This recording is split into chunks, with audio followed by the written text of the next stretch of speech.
ಈಗ ಕ್ಷೇತ್ರದ ತುಂಬಾ ಪ್ರತಿಯೊಂದು ಗ್ರಾಮ ಪಂಚಾಯಿತಿ ಹಳ್ಳಿ ವ್ಯಾಪ್ತಿಯು ಕೂಡ ಶಾಸಕರ ರೀಚ್ ಆಗಿ ಹಳ್ಳಿ ಗುದ್ಲಿ ಪೂಜೆ ಮಾಡ್ತಕ್ಕಂಥ ಕೆಲಸಗಳನ್ನ, ರಸ್ತೆ ಅಭಿವೃದ್ಧಿಗಳನ್ನ ಮಾಡ್ತಾ ಇದ್ದಾರೆ.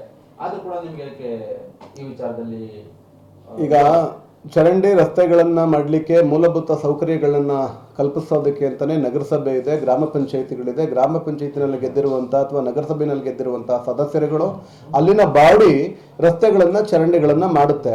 ಶಾಸಕರು ಅಂತ ಅಂದ್ರೆ ಶಾಸನಗಳನ್ನ ರೂಪಿಸಿ ಈ ಕ್ಷೇತ್ರಕ್ಕೆ ಏನಾದರೂ ವಿಶೇಷವಾದ ಕೊಡುಗೆಯನ್ನು ಕೊಡ್ಲಿ ಅಂತ ಜನ ಬದಲಾವಣೆ ಬಯಸಿ ನಿಮ್ಮನ್ನು ಆಯ್ಕೆ ಮಾಡಿದ್ದಾರೆ. ಸ್ವಾಮಿ ಶಾಸಕರೇ, ದಯಮಾಡಿ ಸಾಧ್ಯ ಆದರೆ ಒಂದು ಒಳ್ಳೆ ಆಸ್ಪತ್ರೆ ಮಾಡಿಸಿ, ಸಾಧ್ಯ ಆದರೆ ಒಂದೊಳ್ಳೆ ಟೆಕ್ನಿಕಲ್ ಕೋರ್ಸ್ ಇರುವಂತಹ ಕಾಲೇಜನ್ನು ತಗೊಬನ್ನಿ, ಸಾಧ್ಯ ಆದರೆ ಒಳ್ಳೆ ಟ್ರಾಮಾ ಸೆಂಟರ್ನ ಸ್ಟಾರ್ಟ್ ಮಾಡಿಸಿ, ಸಾಧ್ಯ ಆದರೆ ಈ ಕ್ಷೇತ್ರಕ್ಕೆ ಒಂದೊಳ್ಳೆ ESI ಆಸ್ಪತ್ರೆಯನ್ನು ಕೊಡಿ.